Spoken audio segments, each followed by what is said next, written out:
सभी को जय मसीह की।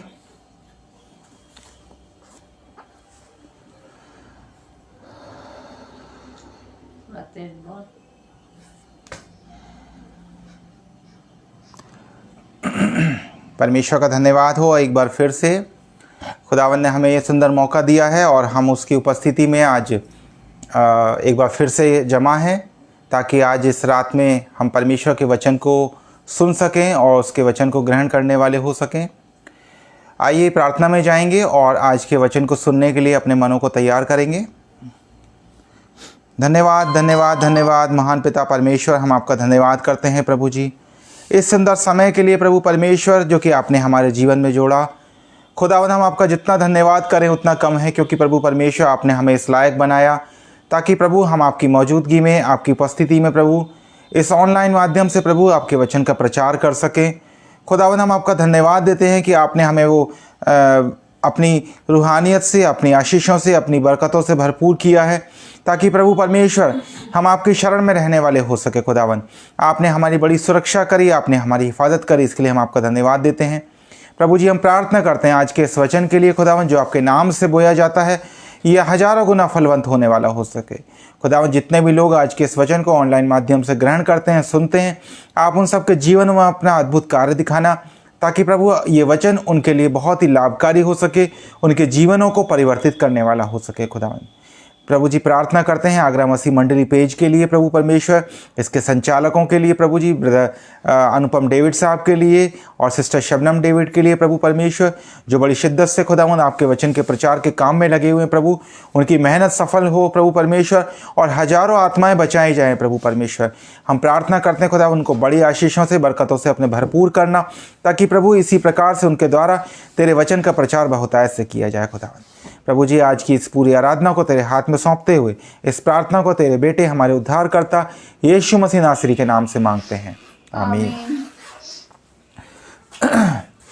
आइए अजीज़ों, हम खुदावंद की तारीफ में कुछ गीत गाएंगे और उसके बाद हम अपने मनों को तैयार करने के बाद हम आज के वचन में चलेंगे, ताकि जो परमेश्वर हमसे बातचीत करना चाहता है वो हम उससे बातचीत कर सकें, परमेश्वर के वचन को सुन सके, ग्रहण करने वाले हो सके। मेरा मन धो देना प्रभु, विनती करूं बार बार, मेरा मन धो देना प्रभु, विनती करूं बार बार। मन मेरा हो गया पापों से मैला, मन मेरा हो गया पापों से मैला।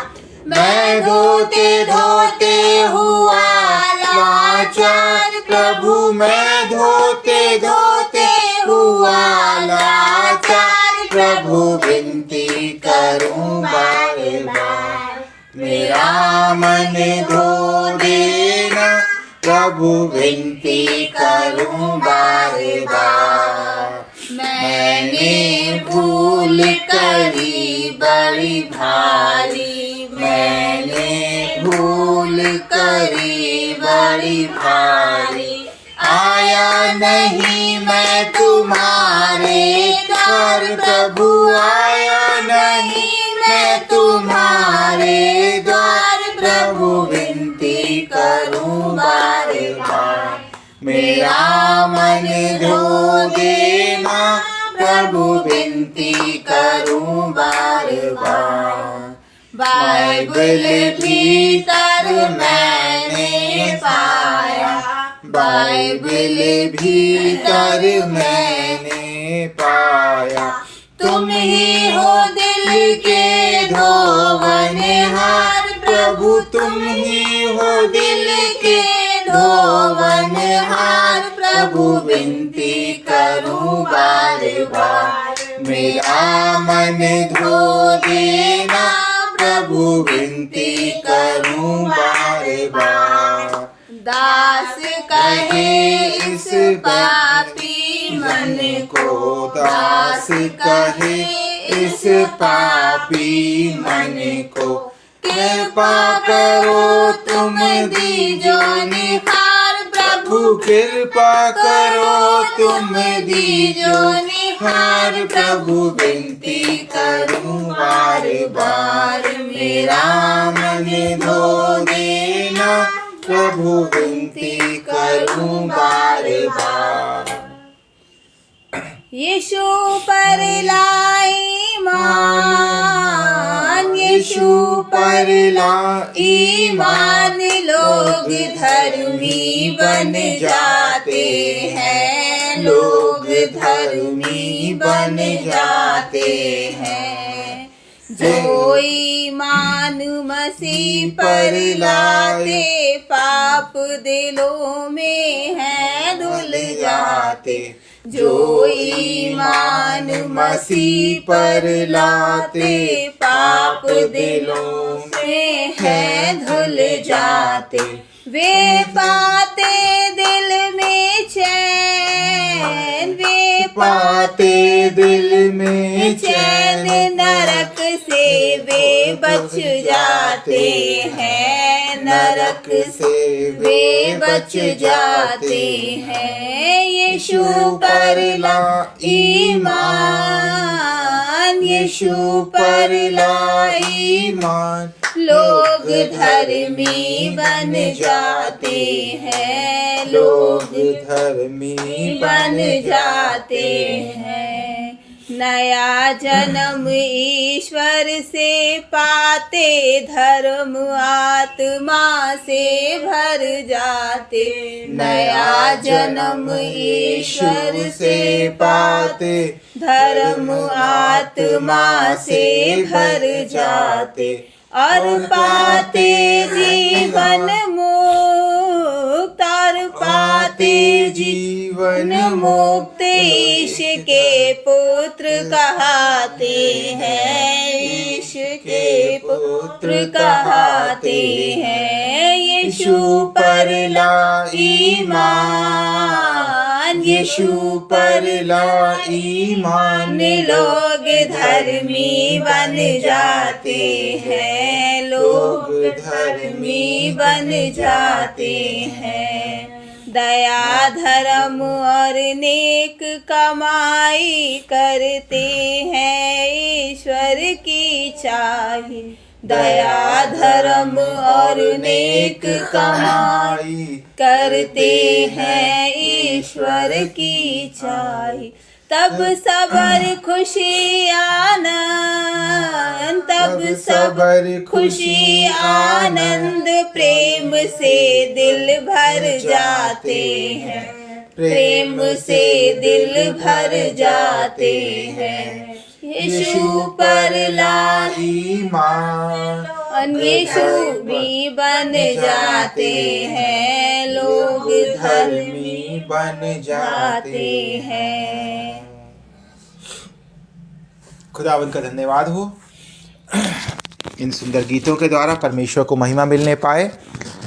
प्रभु परमेश्वर का हम एक बार फिर से धन्यवाद करते हैं प्रियों, आज वो उसने मौका हमें दिया है ताकि हम परमेश्वर के वचन को बांट सकें। और सबसे बड़ी बात है खुदावंद ने हमें सुरक्षित रखा। प्रभु परमेश्वर का हम धन्यवाद देते हैं सबसे पहले, और साथ ही साथ हम धन्यवाद देना चाहेंगे आगरा मसीह मंडली पेज का, जिन्होंने आज ये मुझे मौका दिया है ताकि मैं उनके पेज पर आकर परमेश्वर के वचन को बांटूं।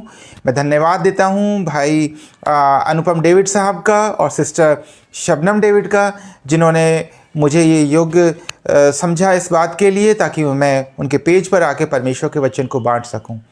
खुदावंद की तारीफ़ में प्रभु अभी हमने जो गीत गाए वो बहुत ही सुंदर गीत थे, और इस गीतों में हमारा आज का विषय छुपा हुआ है।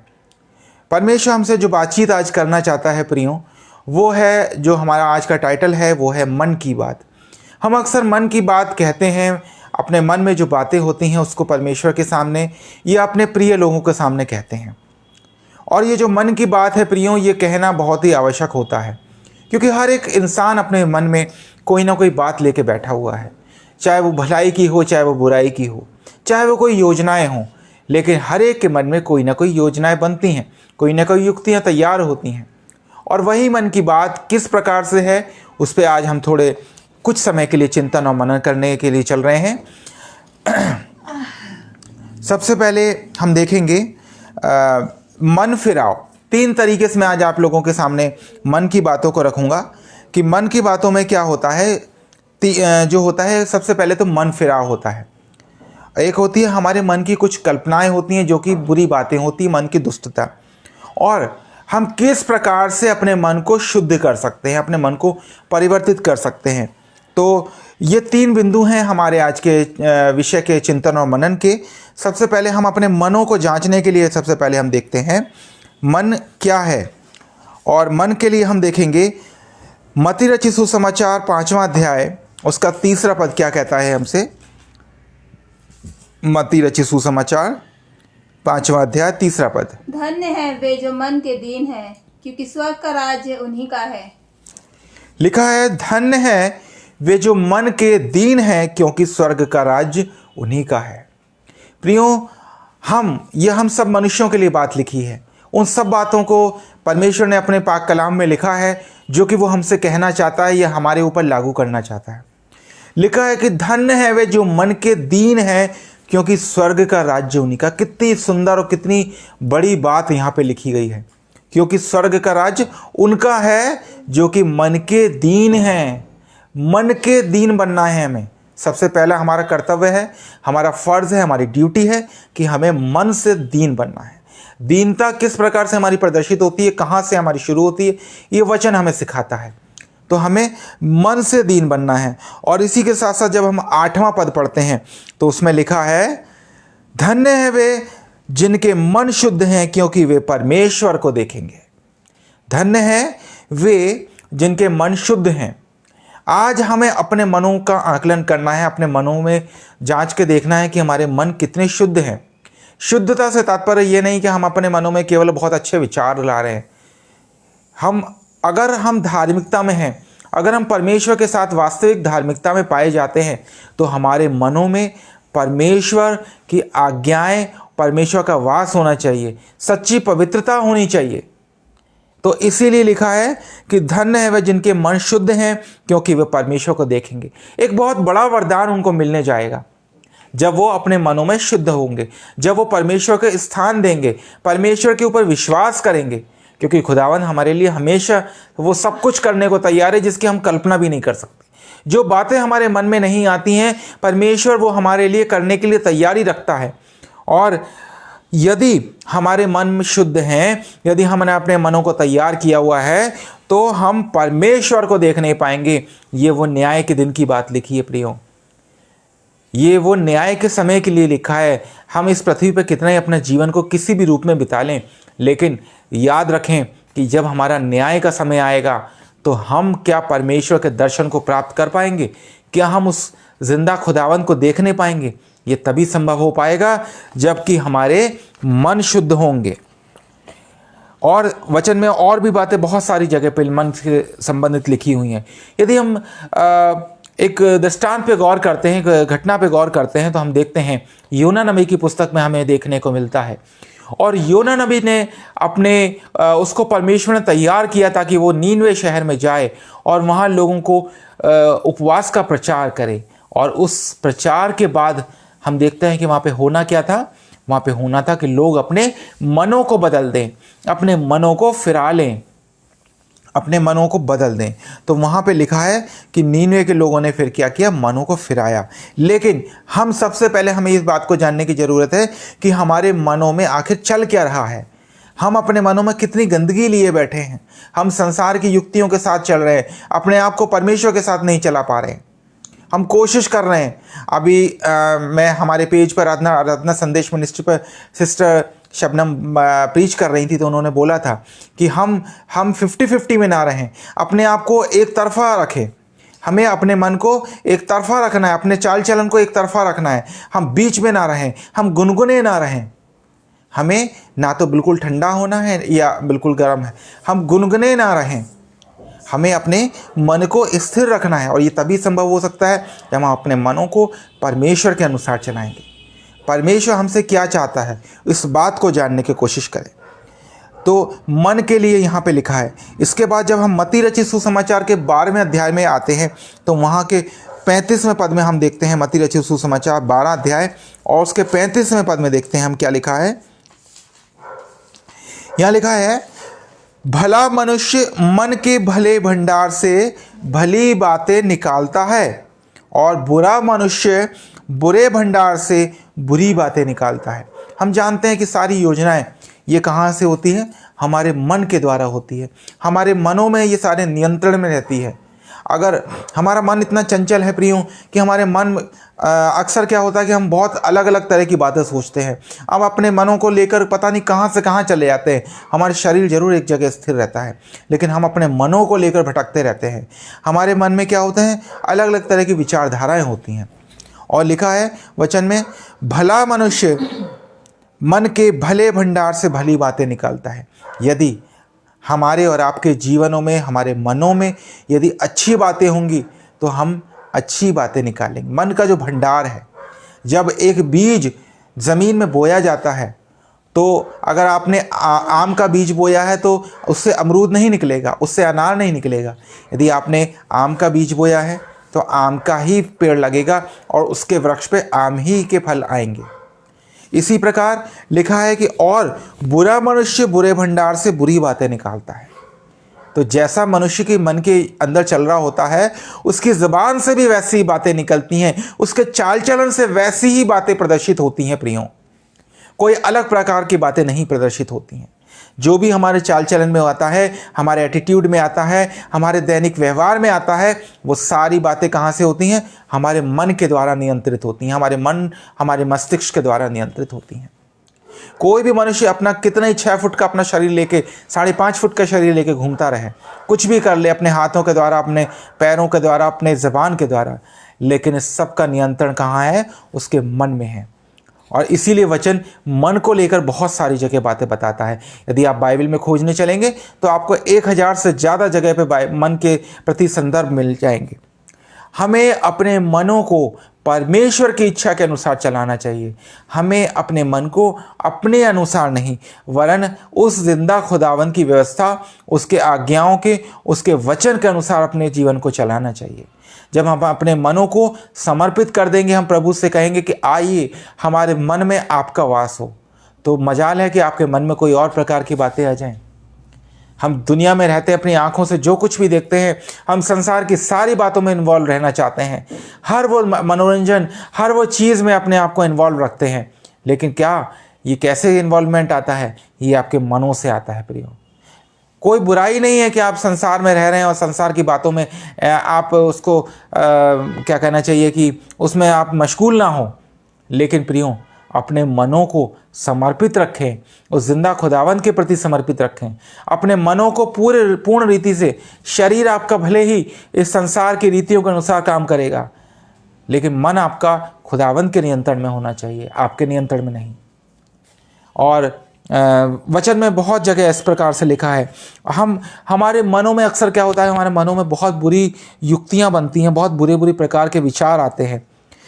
एक पद और देखेंगे हम, इसी मत्ती रचित सुसमाचार से देखते हैं। इसका 15वें पद के 19वें 15 अध्याय 19 पद में क्या लिखा है?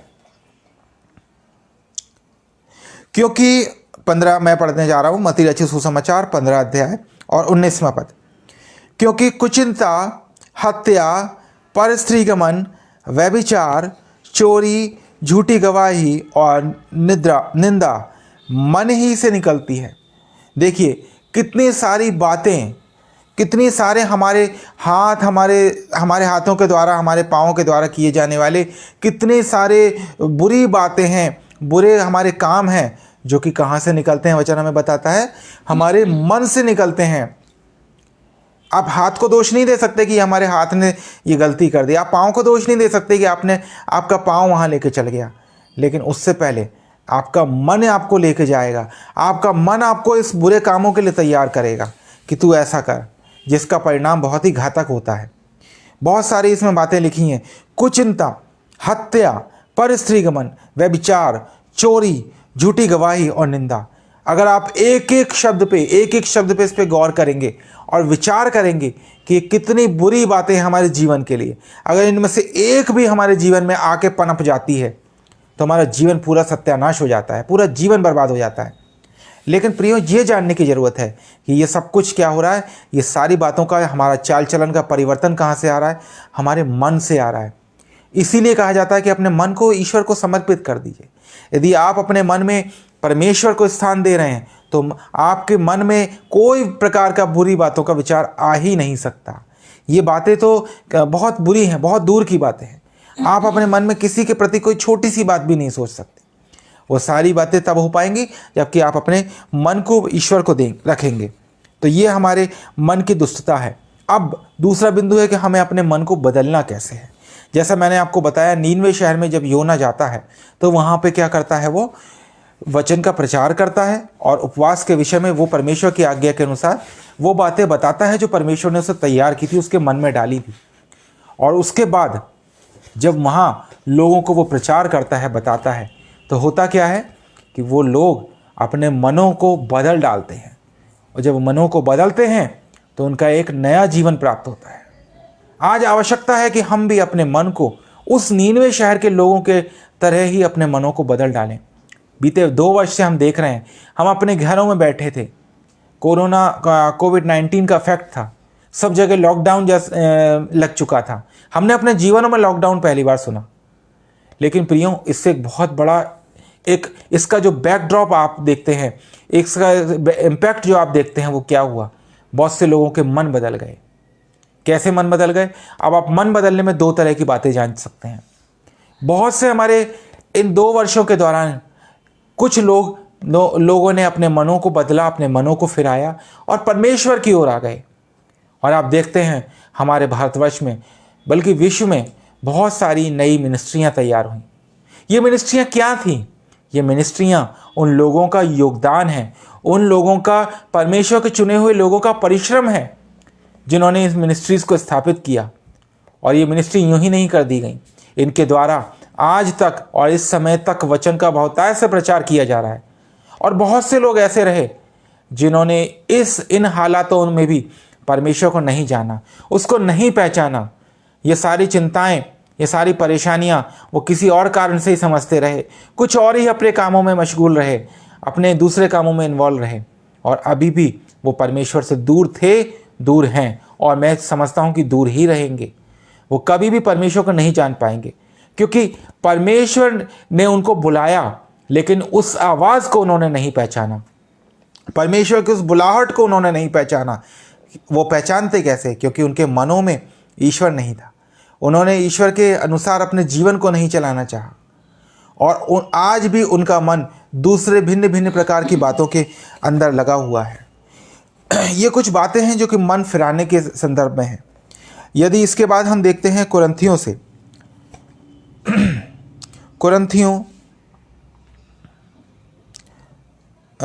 दूसरा कुरिन्थियों 13 अध्याय और उसके 11वें पद में हम पढ़ते हैं।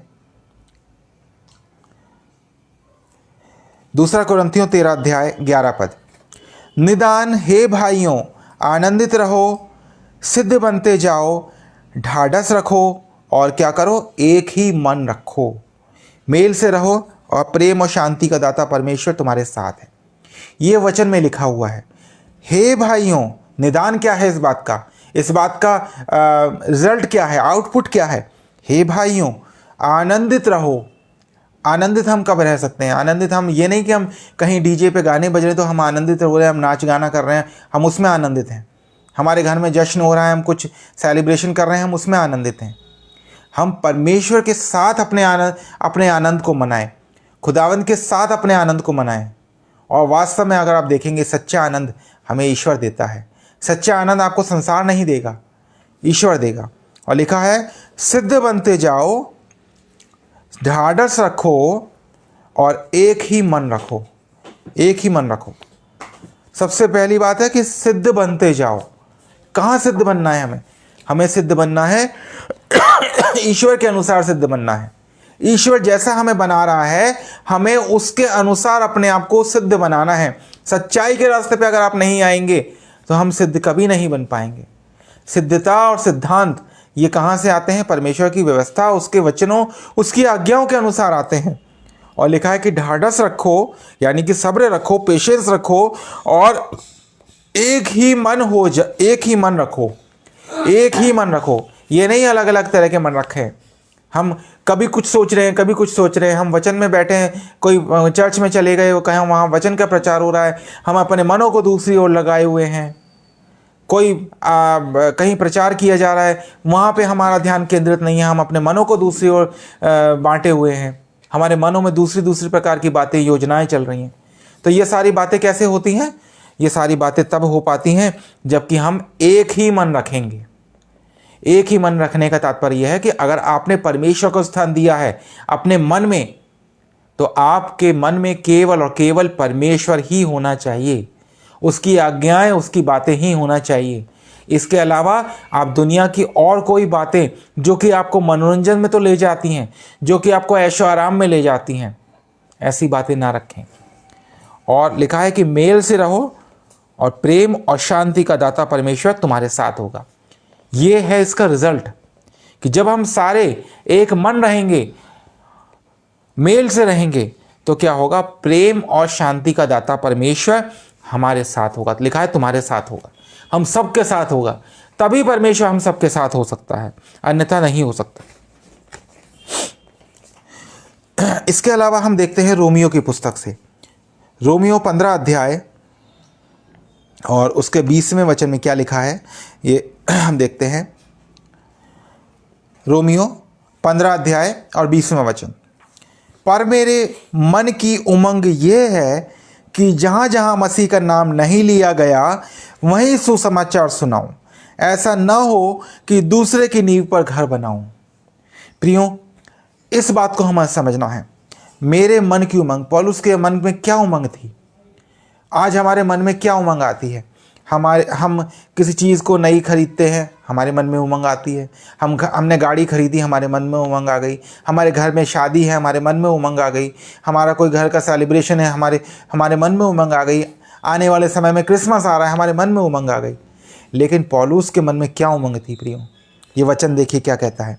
लिखा है, पर मेरे मन की उमंग यह है कि जहाँ जहाँ मसीह का नाम नहीं लिया गया वहीं सुसमाचार सुनाऊं, वहीं पर सुसमाचार सुनाना है।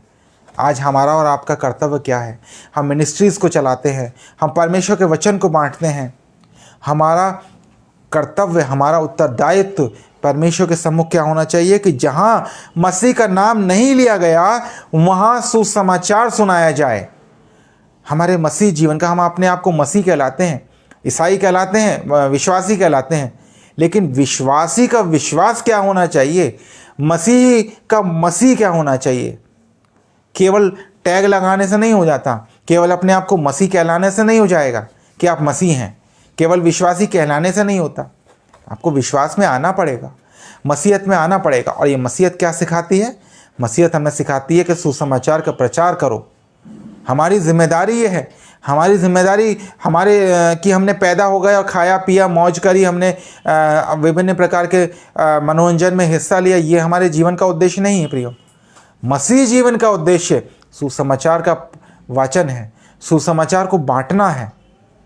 और इसीलिए पौलुस लिखता है कि मेरे मन की उमंग यह है कि जहाँ मसीह का नाम नहीं लिया गया वहाँ मैं सुसमाचार सुनाऊं। ढूंढें, कोशिश करें ऐसी जगह के लिए। कौन से ऐसे लोग हैं जो परमेश्वर को नहीं जानते हैं? बहुत से। अगर आप अपने घर से बाहर निकलेंगे तो मैं गारंटी देता हूँ इस बात की कि बहुत से, आपको 10 में से 7 लोग, 8 लोग आपको ऐसे मिलेंगे जो मसीह को नहीं जानते, जिन्होंने अपने मसीह जीवन को परमेश्वर के नाम नहीं किया है, अपने मनों में, अपने हृदयों में परमेश्वर को स्थान नहीं दिया है। तैयारी कर लीजिए, अपने कमर कस लीजिए कि आप उन बाकी बचे हुए 8 लोगों को वचन सुनाएं। यही कहता है पौलुस कि जहाँ मसीह का नाम नहीं लिया गया वहाँ सुसमाचार सुनाऊं, बल्कि ऐसा ना हो कि दूसरे की नींव पर घर बनाऊं। दूसरे की नींव पर घर बनाने का क्या तात्पर्य है? इसका अर्थ यह है कि जो दूसरा कर चुका है आप उस काम को ना करें। अगर दूसरे ने रोटी सेक ली तो उसका क्रेडिट आप ना लें। जो मेहनत कर रहा है, हर एक को, वचन कहता है कि हर एक को अपना लेखा स्वयं देना होगा। हर एक को अपना लेखा स्वयं देना है। उसका नाम जीवन की पुस्तक में, हर एक व्यक्ति का नाम, उसका पूरा डिटेल, उसका पूरा बायोज अलग अलग लिखा जाएगा। मेरा अलग लिखा जाएगा, आपका अलग लिखा जाएगा। और यही वचन हमें सिखाता है कि हमें दूसरे की नींव पर घर नहीं बनाना है। अगर किसी ने वचन का प्रचार कहीं कर दिया, किसी विषय पे कर दिया तो हमें उस बात को नहीं लेना है। हमें नई खोज रखनी है। उगी हुई फसल, तैयार फसल के खेत में आप नई पौध नहीं लगा सकते, बीज नहीं डाल सकते जब तक कि वो खेत दोबारा से जोता ना जाए, दोबारा से निराई गुड़ाई ना की जाए, वो खेत खाली ना हो। केवल खाली खेत पे बीज डाला जाता है मेरे प्रियो। उगी हुई 3-3 फुट खड़ी हुई फसल के बीच में बीज नहीं बोया जाता। इस बात को जानने की आवश्यकता है। इसीलिए जिनके मनों में ईश्वर है, आप उनको अगर वचन का प्रचार कर रहे हैं तो बहुत अच्छी बात है, लेकिन उससे भी अच्छी बात तब होगी जबकि जो खाली हृदय लेके बैठे हैं, जो वचन को नहीं जानते, जो वचन को, परमेश्वर को नहीं पहचानते, अगर आप उनके बीच में वचन का प्रचार कर रहे हैं तो ये सबसे बड़ी बात होगी। ये आपके जीवन की सबसे बड़ी सार्थकता होगी, क्योंकि आपने एक खाली मन को ईश्वर के नाम से भरा है। ये सबसे बड़ा आपका जीवन का उत्तरदायित्व तो आपका उद्देश्य होगा जो परमेश्वर हमें सिखाता है। ये हमारा दूसरा बिंदु था। हमें अपने मन में किसी भी रूप में हठ और कठोरता नहीं लानी चाहिए। अपने मनों से हार्डनेस को निकाल दीजिए। बहुत सारे लोग आज मैंने देखा है बात बात पे अपशब्द बोलते हैं, गालियां देते हैं, बहुत बुरी बुरी युक्तियाँ बनाते हैं। बुरी बुरी युक्तियाँ बनाना दूर की बात है, अपने मनों से मैं जब देखता हूँ तो बहुत बुरी बुरी बातों का प्रयोग करते हैं। उन बातों को हम सार्वजनिक तौर पे बोल भी नहीं सकते। लेकिन प्रियो, ये सारी बातें जैसा वचन ने हमें बताया भी, ये सारी बुरी बातें कहाँ से आती हैं? मन से आती हैं। अगर आपके मनों में ईश्वर का वास है तो आपके मन में ये सारी बातें नहीं आ सकती। अपने मन से कठोरता को निकालना है। किसी के प्रति यदि आप मन में द्वेष लेके बैठे हुए हैं तो उस द्वेष को निकाल डालिए। नहीं चाहिए आपको कि परमेश्वर का आपका ऐसा मन। हम परमेश्वर के आगे जब वचन का प्रचार करने चलते हैं या वचन को सुनने चलते हैं तो हम अपने मन को खाली करते हैं, कोरस गाते हैं, ताकि वचन का हमारे मनों में वास हो। हम अपने मनों में इधर उधर की बातें नहीं सोचते हैं। इसीलिए वचन कहता है, एक बहुत सुंदर हमें पद देखने को मिलता है वचन में से, नीति वचन और उसके 4 अध्याय का 23वां पद। बहुत सुंदर वचन एक लिखा हुआ है कि सबसे अधिक अपने मन की रक्षा कर, क्योंकि जीवन का मूल स्रोत वही है। हमें सबसे अधिक किसकी रक्षा करनी है प्रियो? सबसे अधिक अपने मन की रक्षा करनी है। अपने हाथ की, अपने शरीर की, अपने हृदय की, अपने चेहरे की, अपने बालों की, इनकी रक्षा नहीं करनी है। सबसे अधिक अपने मन की रक्षा करनी है। क्यों? क्योंकि जीवन का मूल स्रोत वही है। अगर आपको पेड़ को बचाना है तो आप पेड़ के लिए सबसे पहले पेड़ की नहीं, उसकी जड़ की रक्षा करिए। और हमारे शरीर का जड़ क्या है? हमारे शरीर की जड़ है हमारा मन। इसीलिए लिखा है कि जीवन का मूल स्रोत वही है। अगर हम अपने मन में जिस प्रकार की युक्तियां ला रहे हैं, हमारा शरीर भी वैसा ही हो जाएगा, हमारा चाल चलन वैसा हो जाएगा, हमारा व्यवहार वैसा ही हो जाएगा। और ये सब चीज़ें जब निकल के धीरे धीरे धीरे बाहर आएंगी तो वो धीरे धीरे बाहर चलती हैं। धीरे धीरे लोग आपको उसी के अनुसार जानने लगेंगे। आपका चाल चलन जाना जाएगा, आपका व्यवहार जाना जाएगा, आपका समाज में पहचान बनेगी। अगर आप अच्छी बातें सोच रहे हैं तो आपकी अच्छी पहचान बनेगी। अगर आप बुरी बातें सोच रहे हैं, बुरी युक्तियां मना रहे हैं, तो आपकी पहचान भी बुरी बन जाएगी। लोग आपको आपके कुछ सामने और कुछ पीठ पीछे बातें बनाएंगे, आपके लिए कहेंगे। क्यों? क्योंकि हम अपने मनों से एक नए पौधे को लगा रहे हैं। वो पौधा जब वृक्ष बनता है तो वो वृक्ष ही आपके चाल चलन को दर्शाता है। और समाज में जो आपने ये वृक्ष रूपी चाल चलन का वृक्ष लगाया होता है, ये निर्भर करता है कि आपने अपने मन में सबसे पहली बात क्या सोची थी। बहुत से लोग आज हम देखते हैं और कि अलग अलग तरह की व्यसनों में लगे रहते हैं, अलग अलग तरह की बातों में लगे रहते हैं, बहुत से शौक करते हैं, क्या क्या नहीं करते हैं सभी जानते हैं, मुझे बताने की आवश्यकता नहीं है। लेकिन प्रियो, वो जो समय जो शाम को वो देते हैं, वो शाम का समय जो वो अपने उस शौक को दे रहे हैं, अगर वो शाम का समय परमेश्वर को देने लग जाएं तो उनके जीवन का कितना बड़ा काम, कितना अच्छा एक नया उनके जीवन से स्रोत तैयार होगा। और ये कब हो सकता है?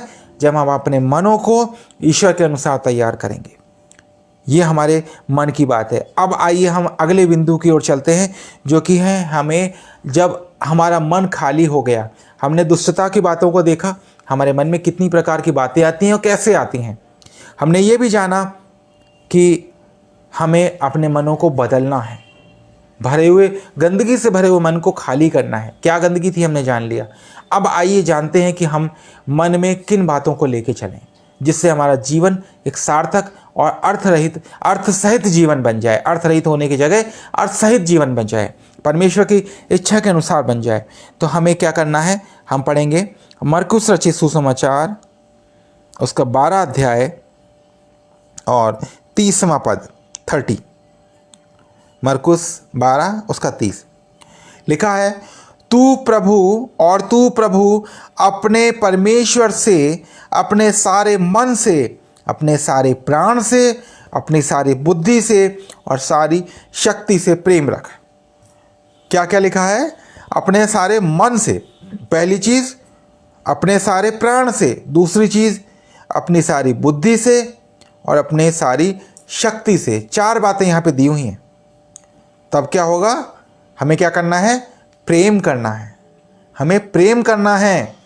ये 4 चीज़ों को लेकर चलना है। लेकिन सबसे पहली जो हमारी तर्जनी, जो दूसरों पे बड़ी उंगली उठाने का काम करती है, ये तर्जनी को अगर आप देखते हैं तो आपकी तर्जनी आपको कहाँ ले जाती है? आपके मन पे ले जाती है। हम देखते हैं पहली बात क्या लिखी है, अपने सारे मन से, अपने सारे मन से प्रेम रख। ये तर्जनी पे अगर आप 1 नंबर लगाएंगे और इस वचन को पढ़ेंगे तो ये बताएगी आपको कि आपको सबसे पहले अपने सारे मन से, फिर सारे प्राण से, सारी बुद्धि से और सारी शक्ति से प्रेम रखना है। यही तो वचन हमें सिखा रहा है।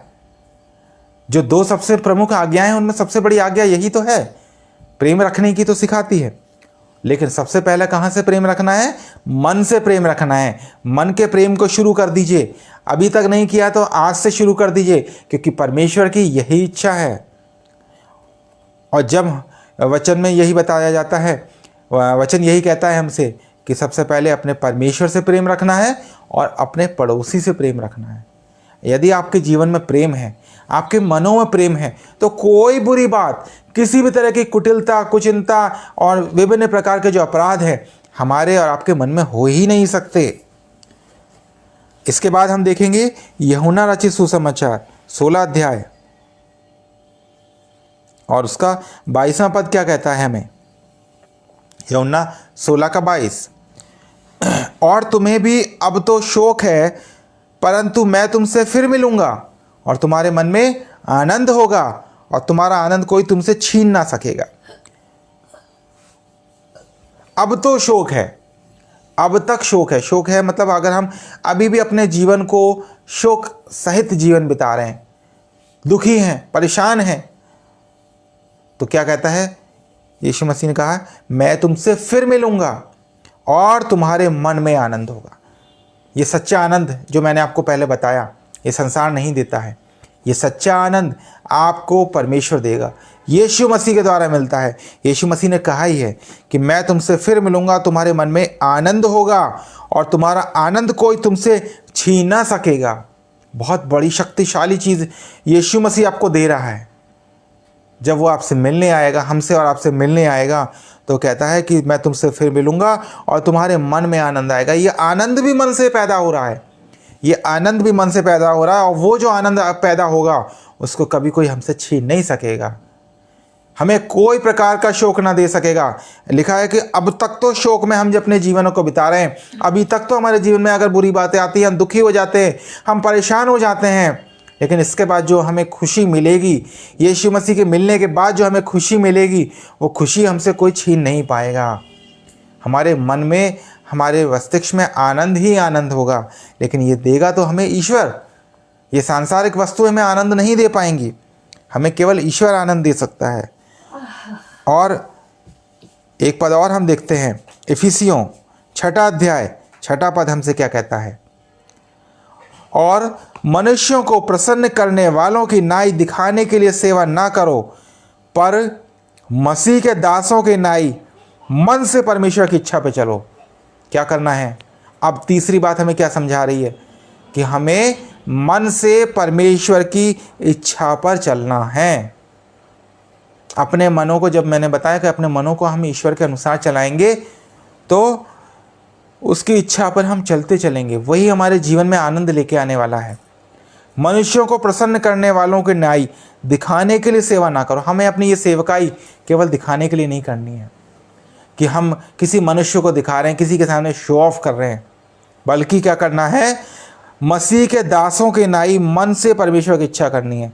मसीह ने जिनको चुना है उन दासों की न्याय पवित्रता से भरकर परमेश्वर की इच्छा पर चलना है। परमेश्वर की इच्छा पर चलने के लिए सबसे बड़ा मूल स्रोत वो हमारा मन ही काम करेगा। आप हाथों से नहीं चल सकते, पैरों से नहीं चल सकते। हम अपने पैरों से अगर परमेश्वर की इच्छा पे चलना चाहेंगे, हम कहाँ जाएंगे? लेकिन हमें अपने मन से परमेश्वर की इच्छा पे चलना है। ये वचन हमें सिखाता है। और भजन संहिता में तो दाऊद बहुत सुंदर एक बात लिखता है, मैं आपके सामने पढ़ता हूँ। भजन संहिता उसका 57 अध्याय और 7वां पद। हे परमेश्वर, मेरा मन स्थिर है, मेरा मन स्थिर है, मैं गाऊंगा वरन भजन कीर्तन करूंगा। यदि आपका मन स्थिर होगा तो आप अपने मन में अच्छे अच्छे गीत गाएंगे, परमेश्वर की तारीफ करेंगे, क्योंकि उसने आपको बनाया, उसने हम सबको बनाया। हम तब कर सकते हैं जबकि हम अपने मनों में ईश्वर को स्थान देंगे। सारी बुरी बातें निकाल दीजिए, सब तरह की गंदगी निकाल दीजिए, सारी द्वेष, सारी बुरी भावनाएं, सारी ईर्ष्या, जलन, सब कुछ निकाल दीजिए। हर प्रकार की बुराइयां अपने मनों से निकाल दीजिए। केवल और केवल परमेश्वर को स्थान दीजिए। जिस प्रकार से दाऊद ने लिखा है कि मेरा मन स्थिर है और मैं गाऊंगा वरन भजन कीर्तन करूंगा। ईश्वर के लिए कीजिए, अपने जीवनों को परमेश्वर को समर्पित कीजिए। समय के महत्व को समझें। अपने शाम के समय को अपने मौज शौक, पीने खाने में ना उड़ाएं, बल्कि अपने शाम के समय को ईश्वर को दें, ईश्वर को समर्पित करें। क्योंकि वो जिस प्रकार से आदम और हव्वा से शाम में मिलने आता था, हमसे और आपसे भी मिलने आता है। लेकिन हम कितने तैयार हैं? हमने क्या उसके लिए अपने घरों को, अपने मन के घरों को सजाया है? क्या अपने मनों को तैयार किया है कि हम अपने परमेश्वर को अपने मनों में बुलाएं, उसको स्थान दें? और अंत में मैं आपको एक और पद पढ़ाने जा रहा हूं, जो कि पाया जाता है इब्रानियों की पुस्तक और उसका 2 अध्याय 1 पद। इस कारण, यह अंतिम बात है और सार की बात है, अवश्य सुने। इस कारण चाहिए कि हम उन बातों पर जो हमने सुनी हैं और भी मन लगाएं, ऐसा ना हो कि बहक कर उनसे दूर चले जाएं। इन बातों पर, इस कारण चाहिए कि हम उन बातों पर जो हमने सुनी हैं, जो बातें हमने वचन के माध्यम से सुनी हैं। आज मैं ज़रूर अपने शब्दों से बोल रहा हूँ, लेकिन परमेश्वर की सामर्थ्य है कि मैं इन बातों को आप लोगों को बोल पा रहा हूँ, समझा पा रहा हूँ। और यही वचन कहता है कि हमने उन बातों पर जो हमने सुनी है और भी मन लगाया। अभी तक अगर हमने मन जितना भी लगाया हो, हम उससे और भी ज़्यादा मनों को अपने लगाने चलें। अपने मनों को पूरे तरीके से परमेश्वर के आगे रख दें, 100% परमेश्वर को दे दें, केवल 99% ना दें, क्योंकि परमेश्वर 1% की भी चिंता करता है। याद करें उस दृष्टांत को जो खोई हुई भेड़ का दृष्टांत कहलाता है, जहाँ पर बताया गया है कि चरवाहा 99 भेड़ों को छोड़कर एक भेड़ के ढूंढने जाता है। क्यों? क्योंकि वो परमेश्वर ये नहीं सोचेगा कि आपने 99% तो आप उसके लिए मन तैयार किया हुआ है, लेकिन 1% चलो सांसारिक रीति पे है, कोई बात नहीं। नहीं प्रियो, परमेश्वर आपका वो 1% का मन भी चाहता है कि वो उसी की ओर लग जाए। परमेश्वर चाहता है कि 100% मन परमेश्वर के लिए लगे, 99% नहीं। 1% की वो छूट नहीं देता है आपको कि 1% चलो तुम संसार में लगा लो, 99% तो तुम्हारा यहाँ है। नहीं प्रियो, भीड़ में जब चरवाहा एक भेड़ खो जाती है तो वो एक भेड़ को ढूंढने जाता है, 99 को छोड़ के जाता है। और इसीलिए वचन हमें बताता है कि जो बातें अब तक हमने सुनी हैं उन पर और मन लगाएं। और मन लगाने का तात्पर्य है अगर आप 100% से भी ऊपर जाते हैं तो और मन लगा लीजिए। ऐसा ना हो कि बहक कर उनसे दूर चले जाएं। अभी भी समय है, समझें और ज़्यादा समझें, परमेश्वर को जानें, पहचानें, परमेश्वर से मुलाकात करें, अपने मन रूपी घर में उसको स्थान दें। नहीं तो क्या होगा, हम बहक कर इन बातों से दूर चले जाएंगे। ऐसा न हो कि हम इन बातों से बहक जाएं, भटक जाएं, परमेश्वर से दूर निकल जाएं और उसके बाद हमारे जीवन में जो रिजल्ट आएगा वो बहुत ही भयानक आएगा। प्रियो, आज मैंने 3 बिंदुओं के माध्यम से आपको इस मन की बातों के प्रति समझाया कि किस प्रकार से हमारे मन में कितनी बातें कुटिलता और बुराइयों की होती हैं। हमें जानना है इस बात को। दूसरी बात, हम किस प्रकार से अपने मनों को खाली कर सकते हैं, अपने मनों को फिरा सकते हैं। और तीसरी बात, जब आपके मन में खाली हो जाते हैं तो आप क्या करें कि परमेश्वर आपके मनों में आए और आप और हम उसके मनों की, परमेश्वर की इच्छा के अनुसार अपने मनों को तैयार करें और उसके वचन के अनुसार अपने जीवन को चलाएं। खुदावंद इस वचन के द्वारा आप सब सुनने वालों को अपनी आशीषों से भरपूर करें। आइए प्रार्थना करें। धन्यवाद धन्यवाद धन्यवाद। सारी आशीषों के सोते हमारे जीवित सर्वसामर्थी महान दयालु प्रेमी परमेश्वर, खुदावंद हम आपका एक बार फिर से धन्यवाद देते हैं प्रभु जी कि आपने हमें ये सुंदर शाम दी। प्रभु परमेश्वर, आज की इस रात में प्रभु आपने हमें जो ये मौका दिया खुदावंद, इसके लिए हम आपका धन्यवाद देते हैं। खुदावंद हम धन्यवाद देते हैं कि आज आपने एक बहुत ही सुंदर कलाम के द्वारा प्रभु हमारे मनों में प्रभु इस बात को डाला कि हम किस प्रकार से प्रभु अपने मन को तैयार कर सकते हैं। क्या क्या बुरी बातें हमारे मन में भरी हुई हैं प्रभु परमेश्वर, उन बातों को हमें कैसे रिमूव करना है और उस खाली स्थान में प्रभु किस प्रकार से आपको स्थान देना है। खुदावंद हम धन्यवाद देते हैं कि आज वचन को बड़ी गंभीरता और पवित्रता के साथ हमने सुना है प्रभु परमेश्वर, और हम पहचान लें प्रभु कि हमें आपको समय देना कितना आवश्यक है। आपके अनुसार प्रभु, आपके वचन के अनुसार हम अपने मनों को तैयार करें। हमारा मन खाली हो जाए खुदावंद और इसमें केवल आपका वास हो सके। प्रभु जी, हम अपना जीवन आपको समर्पित कर सकें। हमारे मनों की युक्तियों के द्वारा कोई ऐसी बुरी बातें ना हो उत्पन्न हो जिससे प्रभु किसी दूसरे को ठेस लगे और हमारा जीवन भी उस अंधकार रूपी जो अंधकार की ओर बढ़ता चला जाए, जिसके बाद हमारे लिए आग और गंधक की झील रखी है। खुदावंद हम धन्यवाद देते हैं आज के इस वचन के लिए प्रभु, हर एक जन के लिए प्रभु जितने ने इस वचन को ग्रहण करने के लिए, इस आत्मिक मन्ना को ग्रहण करने के लिए खुदावंद हमारे साथ इस ऑनलाइन माध्यम से जुड़े, उन सबके जीवनों में प्रभु अपना कार्य बहुतायत से दिखाइए। हर एक श्रोता को प्रभु, हर एक दर्शक को प्रभु आप अपनी आशीषों से भरपूर करिए। हर एक के जीवन में प्रभु अपना कार्य दिखाना प्रभु परमेश्वर। ये वचन प्रभु, आज का ये आत्मिक ज्ञान प्रभु उनके लिए बहुतायत से कारगर सिद्ध हो सके।